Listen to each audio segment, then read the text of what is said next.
Hello, my name is Culler Stuart. I'm a graduate student in the University of Akron's English program. I titled this presentation Dispelling Myths of Student Engagement. So the inspiration for this assignment was conversations that I had throughout my career as a graduate student with fellow students and fellow educators.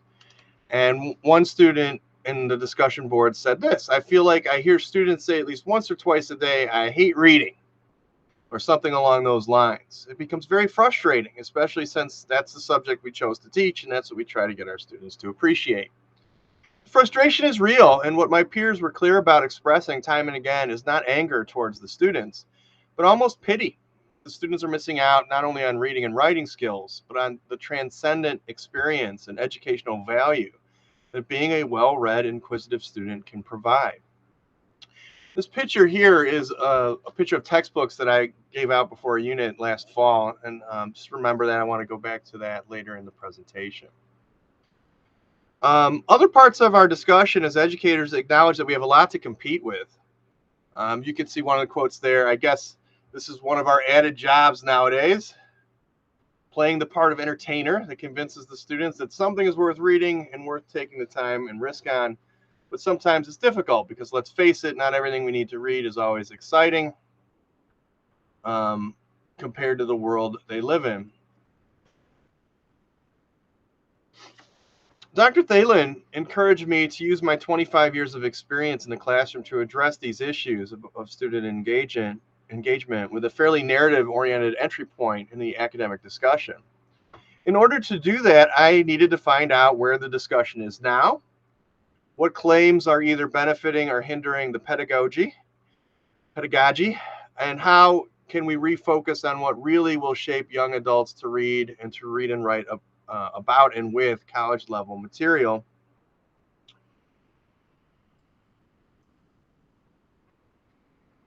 The problem with reading is real.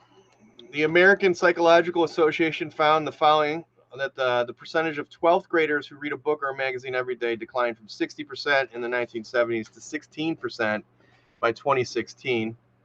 Countless articles admit to the problem of student engagement. Many professors know that this is true and lament that their students are not reading the assigned reading.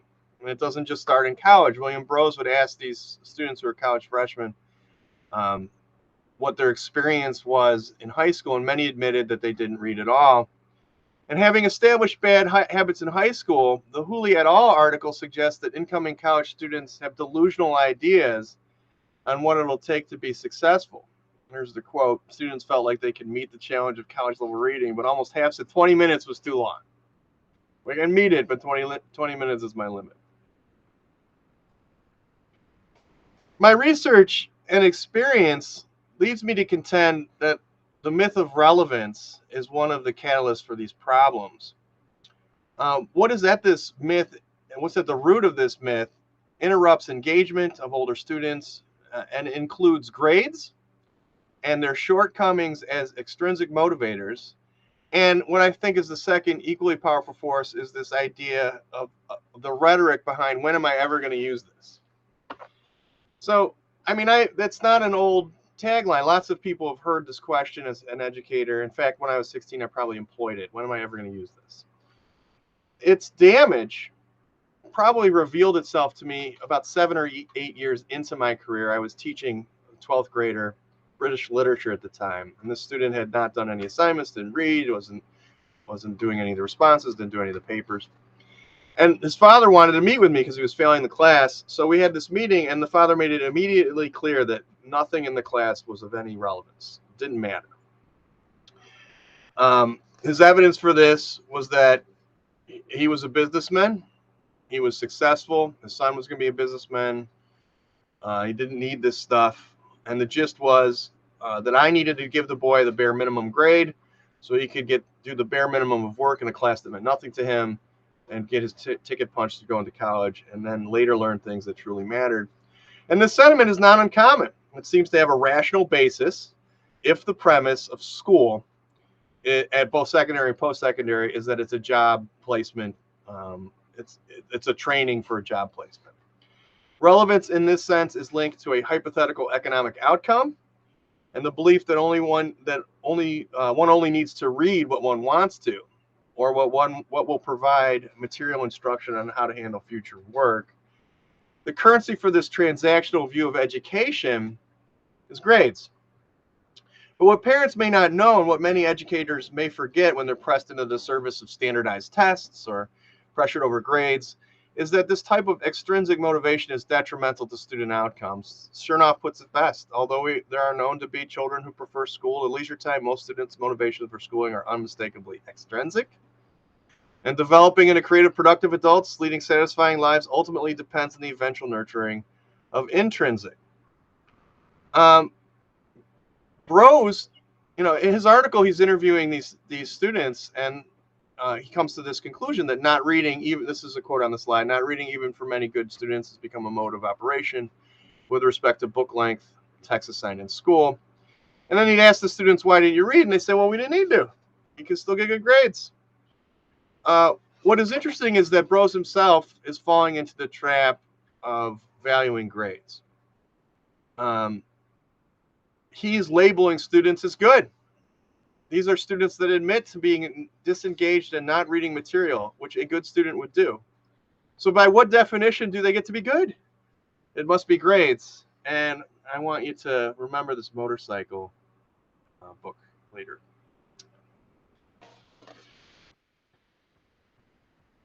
This leads directly into the myth of choice.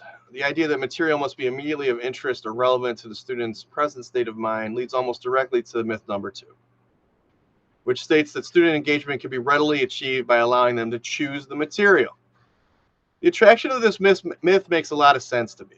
It speaks to the parent who sees themselves as successful in life and not reading classics. It feeds that, when am I ever going to use this rhetoric? It is worth pointing out that a student choosing to read Twilight on their own as a text has no more relation to perceived economic purpose in the future than a teacher choosing Hamlet. However, if a parent sees that their student is disengaged in reading and is not reading material, but then sees them reading Twilight, they're happy. Their insecurities about their child's reading habits can be appeased a bit. The child can read, the child can perform. It's the materials that are at fault, and it's a relatively easy fix.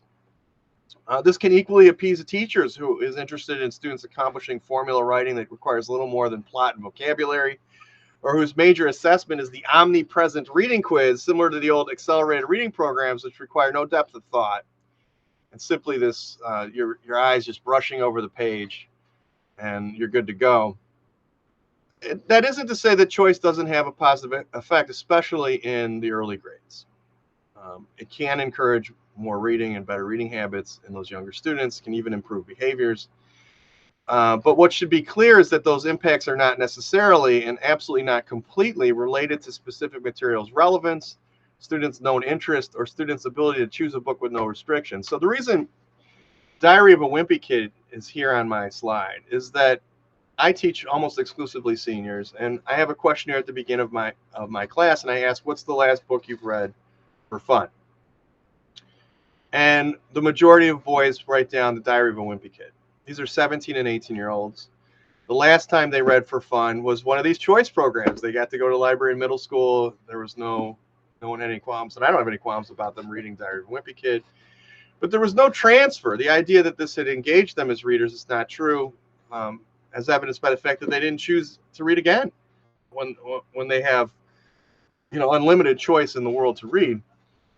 So I have these 3 contentions. One is that there's this supposed power that's misrepresented. The other is that it's clearly seductive, but the idea of choice in these programs in particular, while seductive, they really are an illusion of success and not truly successful. So I'm going to stop sharing just for a second because I want to share.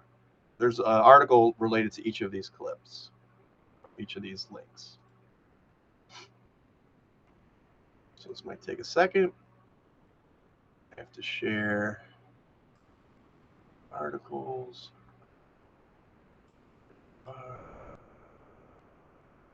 Here they are. All right, so this is a typical article praising the power of choice. It's got a great title. It gives seemingly solid statistics. This one's great. 91% of children aged 6 to 17 agree that, quote, my favorite book is the one that I've picked out myself. So they're asked, what, you know, do you agree or disagree? Is your favorite book the one you picked out yourself? And 91% said they do. And then we have these wonderful taglines, a thrill of personal choice, and these studies that seem to back it up. Most of these studies, all of these studies are from middle school and below. And basically what they prove is that when students have time to read and can pick up books in the classroom, they'll read. And that is just, that means that there's success because they're reading during independent reading time. But under scrutiny, you know, does it really mean what you're saying when you ask kids, do you agree or disagree that the best book you've ever picked was a book you picked yourself, when you picked it from books that were available to you in a classroom or books off of a list? The seduction of this, like, so the second article here says, look at this student here. Honestly, I think this is an amazing idea,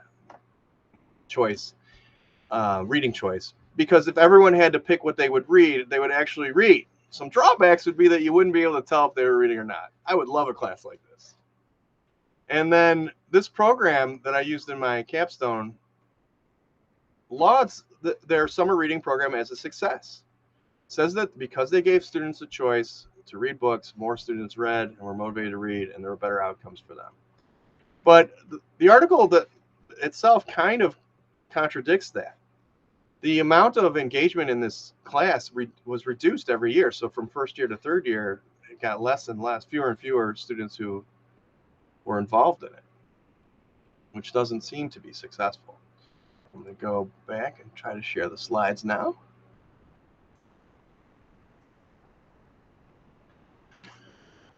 So one of the things that these articles and programs contend is that the worst thing for students is when a teacher chooses a text. So they'll ask students on the questionnaire, what was your worst experience? And students will write, well, my worst experience was with this book. It happened to be a book that was chosen in school, was picked out, you know, they had to have it for school. And the result of that means that it must be a bad thing that these teachers were choosing. But even within these articles, there's lots of contradictions. So one program said exactly that. The teachers picking text was detrimental to students.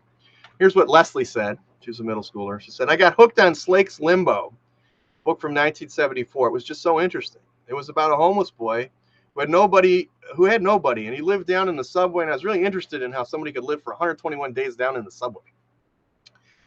And then her classmate Brian said, Slake's Limbo. It was boring, no action whatsoever. It was just dull. And what the article would do, it would use Blake as an example of how he had his worst experience with this book that was chosen by a teacher. But Leslie was hooked, acknowledges that she was hooked on reading because of this book. And it's just as likely that you could write down, well, it's a good thing this teacher had a selection of books for the students to have such a positive impact on, as it would be to say it was their worst. Another example is Fallen Angels, which is on my slide. And the student from South High wrote, I don't usually like war books, but Fallen Angels is now one of my favorite books. So Fallen Angels was on a list. The summer reading program had a list of books you could choose from to read for the summer reading. Fallen Angels was on there. There were some problems with this that is in my paper. But this student chose Fallen Angels out of a list that was pre-created for her. And then she's like, well, I love this book that I never liked war books, but this book is now my favorite book. So is it really choice that created this interest in war books? In most cases, unfettered choice does not exist. The students either pick off a list or they have books available for them. Even Kelly Gallagher, who's often cited as an educator, frequently cited in support of choice. In his class, he provides over 2,000 books, essentially providing pre-selected pool of materials. I put The Stranger here on the slide because I give choice, but I give true unfettered choice. So I have a list of 8 books. One year, The Stranger was among them. That year, it had The Stranger and Frankenstein and 6 other texts. But I also tell the students, you don't have to choose these 8 books. You can pick your own book. There's a few nominal rules. It can't have a movie adaptation. It has to be same grade level relative to the other books, and it can't be something you've read before. But other than that, you can go and take anything you want. And almost no one ever picks off of the list. Doesn't choose one of the 8 books that I've chosen. They will only 2 out of 80 generally pick a book that's not on my list. This year, I have 96 students. 4 chose something that wasn't on the list. So they're not, choice really isn't motivating them to read anything. So why is Camus here? Well, Camus was the #1 choice the year I had it on the list. Fully a third of my students picked it. It was far ahead of second choice, which was Frankenstein. And you can ask yourself why. Was there this innate interest that students had in a mid-20th century existential absurdist philosophy work from a French philosopher? Or is there something else going on here? And I would argue there's something else going on here. The book is 50 pages shorter than the second choice. The second choice was Frankenstein, which was 20 pages shorter than the third choice. So the students are choosing for economy reasons. This is the amount of time I want to read. And by the way, the papers were evident of this. I mean, they showed evidence that the reason they chose it was because they felt they could read it quickly, because they did not understand the depth of the book. It's the worst papers I ever got. I took the book off the list. So this brings us to the challenge of authentic learning. You have this quote. It's just fun because Mrs. Green had a lot of good books like Motorcycles. And part of what these authors on choice wanted to say is that, look, when you can pick a book that speaks to your interests like Motorcycles, you'll read more. But we have no way of knowing whether the student liked Motorcycles ahead of time and then picked a book because of the interest, or they picked a book that had motorcycles and gained an interest in motorcycles. And in either case, it was a book that was available on Mrs. Green's bookcase, which is where the choice was made. This quote by Hooley says, about half of students, 56, responded with a great deal of confidence, saying they would try to read everything assigned because college was important. Of this number, nearly 1/3 forecast a rigid self-discipline that was not in evidence in the reported reading practices elsewhere in the reading attitude questions. So these students believe that they're going to be able to change their habits magically when they go to college, but they haven't really read anything. Some of them haven't read anything for fun since they were in middle school.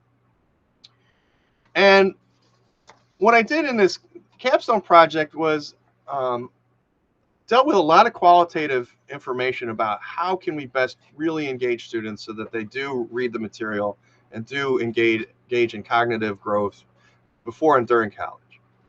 So since 2011, I have given an exit interview to my students, and I mean hundreds of students have taken this exit interview. And I ask them 6 questions, but 2 of the questions are, in what areas in terms of education do you feel unprepared? And discuss a class or an event or happening that occurred that influenced your outlook.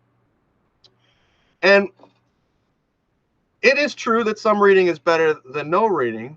There's too much literature that suggests that, especially in the younger grades. But what I want to show is some testimonials that these seniors have that indicates what we really do need to address to make the classroom environment more engaging.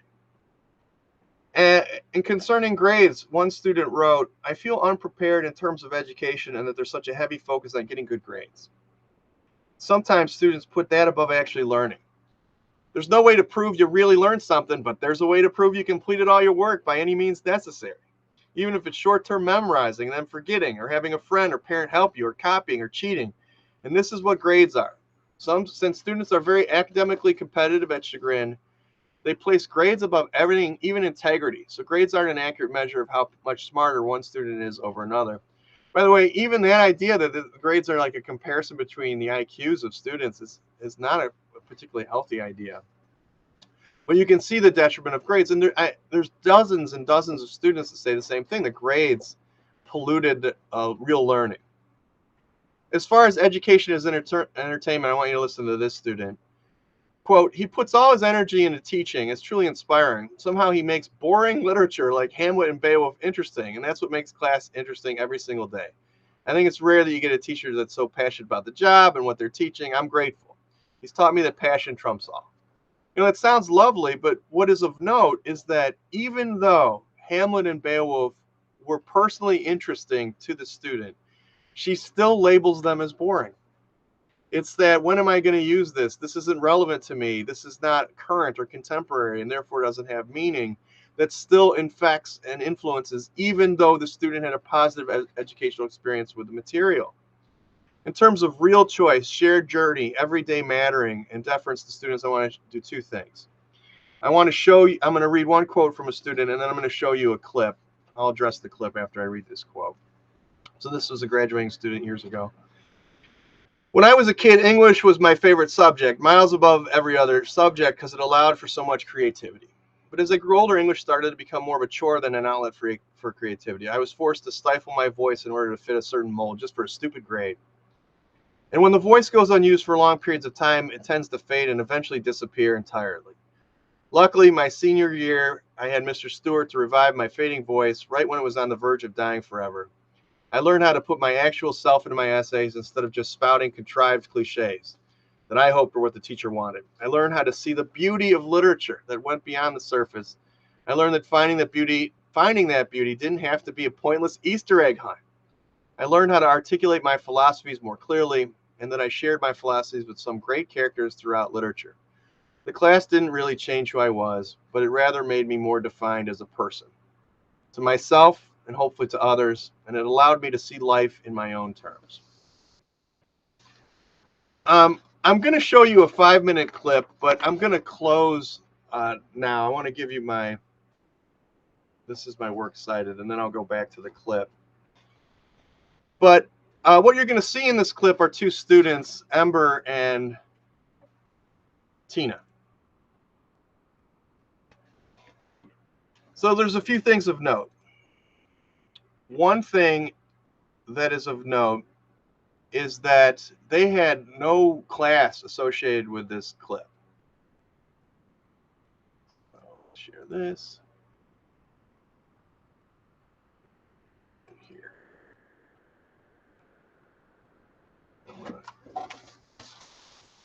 Timestamps 25:41. Okay.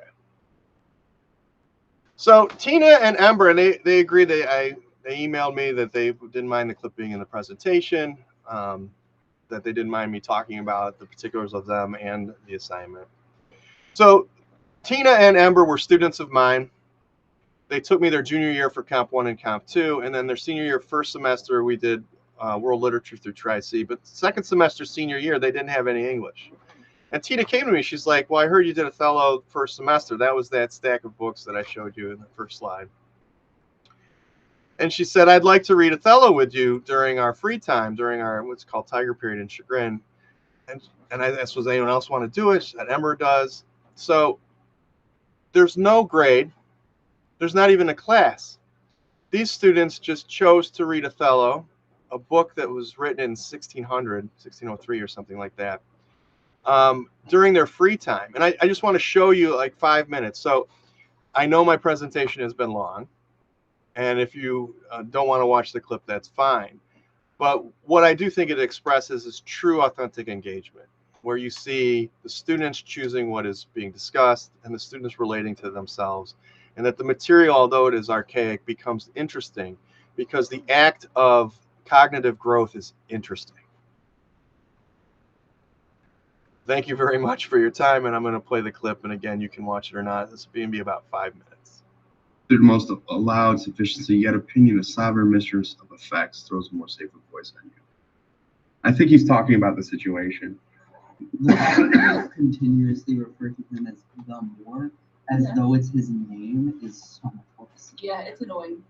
Forget annoying. It's just straight up pay attention. Well, and then unpacking, again, depending on the lens that you're looking at on page 47, she's saying she saw Othello's face in his mind, and excuse me again, I need water. I saw him as he sees himself.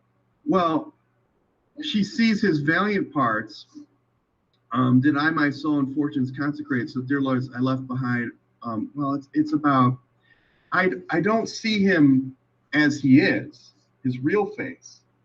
I see his visage in my mind. And that visage in my mind is colored or created by what?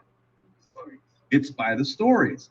So this is complex, right? Is she in love with Othello, Or she is rose gold or is it the idea of Othello?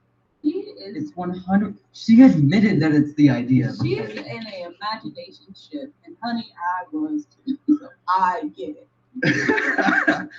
But she's also putting a lot on the line here. She says, if he goes to war, this is line 291, he go to war, the rights for why I love him are bereft me. Bereft's a great word. It's sort of like they're taken from me. I don't have them. So if he's gone, everything that I value about being married to him is stolen from me. Is that not love? Is that not I'm married to my husband to be with him? I think it's a healthy mix of both. Yeah.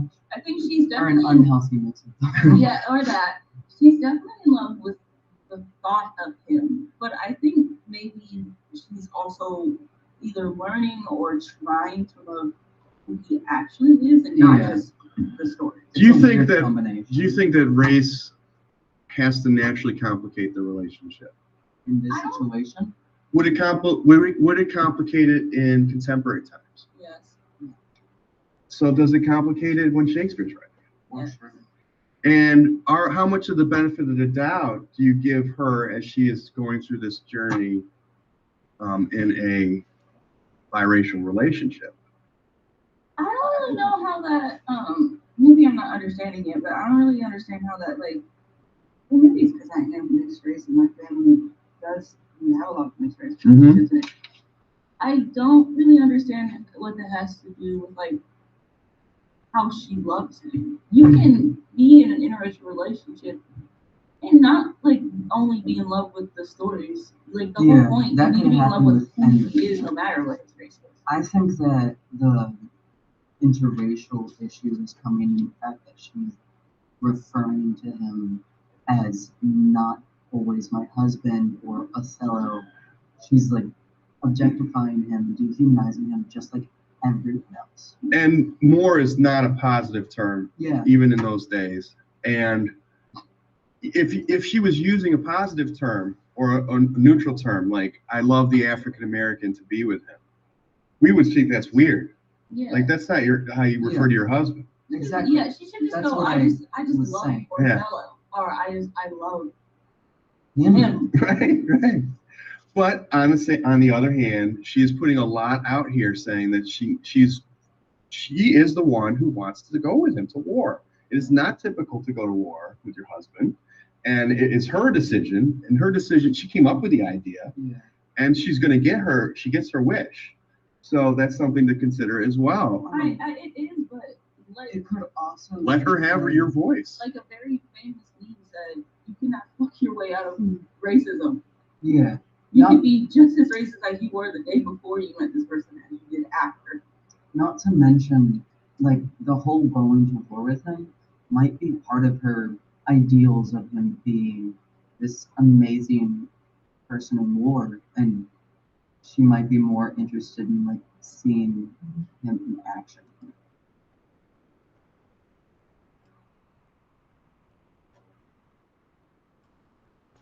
Okay, well, that is my presentation. And once again, one of the things that I wanted you to take note of is how those students felt free to share. They were unburdened by the idea of making mistakes or by being wrong. They weren't engaged by anything extrinsic. They performed authentic learning. And I think dispelling the myths and getting away from easy fixes is necessary for us to engage students at a high level. Thank you again.